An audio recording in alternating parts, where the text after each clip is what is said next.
Mengenal sosok Panji Gumilang Az-Zaitun. Dikutip dari Wikipedia, Panji Gumilang dengan nama lengkapnya, Abdussalam Panji Gumilang lahir di Desa Sembung Anyar, Kecamatan Dukun, Kabupaten Gresik, pada tanggal 30 Juli tahun 1946. Setelah selesai di SR, Panji Gumilang melanjutkan pendidikannya ke Pondok Modern Gontor. Selesai dari Gontor pada tahun 1966, ia melanjutkan ke IAIN Syarif Hidayatullah Jakarta dengan mengambil Fakultas Adab jurusan Sastra dan Kebudayaan Islam, dan aktif di HMI Cabang Ciputat.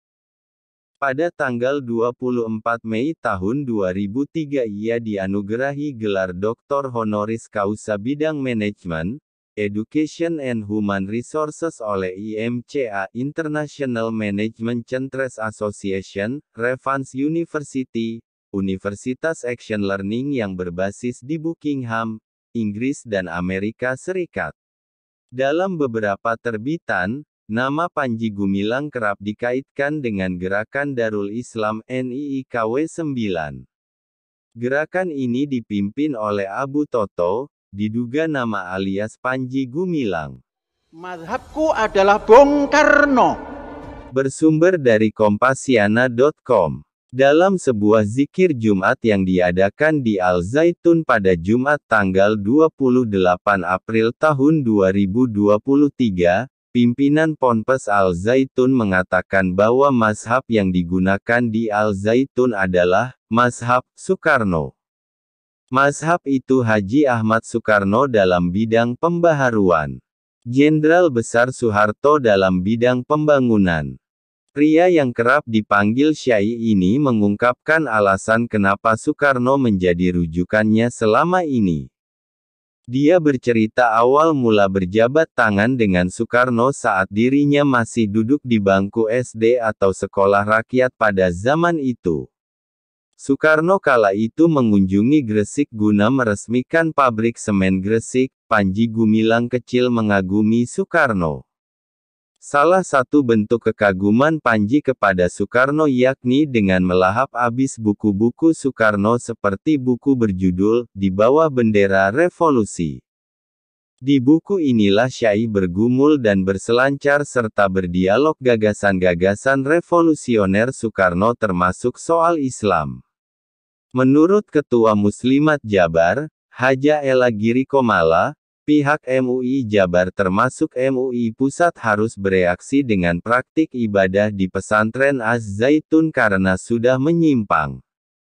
Jangan sampai pengaruh faham dari Az-Zaitun menyebar karena dianggap biasa dan tidak ada tanggapan dari alim ulama.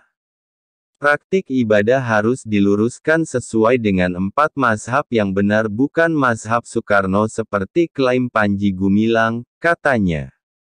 Ketua Majelis Ulama Indonesia (MUI), Bidang Perempuan Remaja dan Keluarga PRK Prof. Amani Lubis menjelaskan, praktik salat berjamaah sudah diatur dalam masing-masing mazhab imam. Salat itu sudah diatur dalam mazhab-mazhab yang berbeda, terkait di mana posisi perempuan saat salat. Dalam konteks pribadi, perempuan salat di rumah. Di atas sajadahnya itulah masjidnya, ujar mantan Rektor UIN Syarif Hidayatullah Jakarta itu, kepada Republika, Jumat tanggal 28 April tahun 2023. Amani melanjutkan, jika perempuan ingin salat di masjid, tentu dibolehkan. Dalam mazhab Syafi'i, posisi perempuan saat diimami langsung laki-laki, berada di belakang saf laki-laki.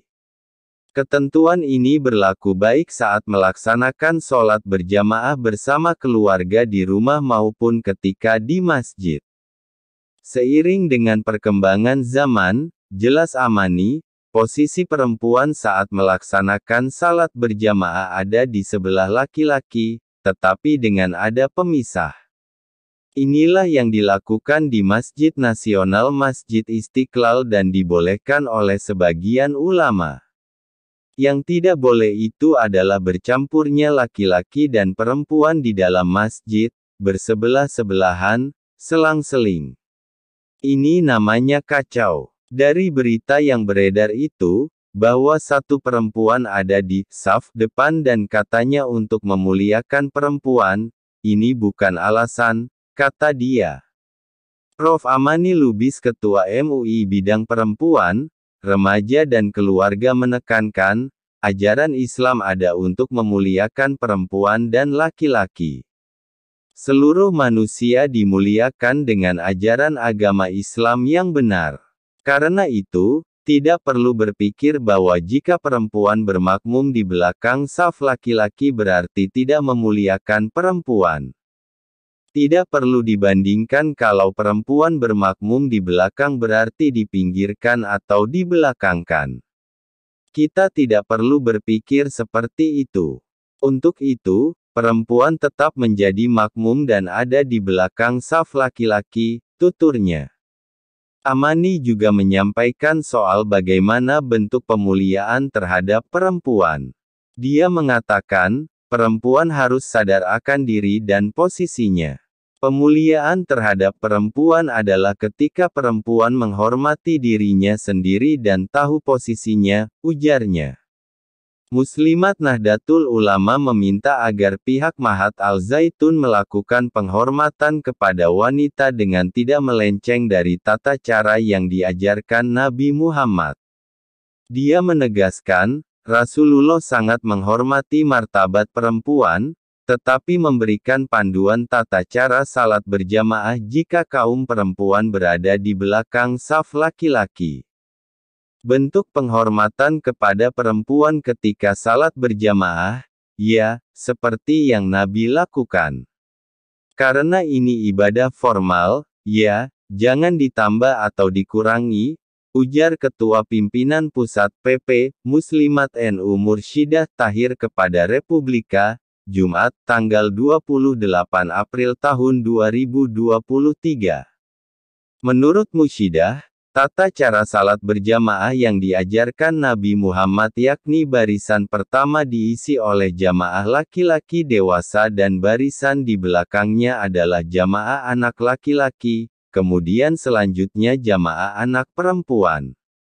Barisan terakhir diisi oleh jamaah perempuan dewasa. Nabi Muhammad bersabda, saf yang paling baik bagi laki-laki adalah saf yang paling awal, sedangkan saf yang paling buruk bagi mereka adalah saf yang paling akhir. Dan saf yang paling baik bagi wanita adalah saf yang paling akhir, sedangkan saf yang paling buruk bagi mereka adalah saf yang paling awal. HR Muslim.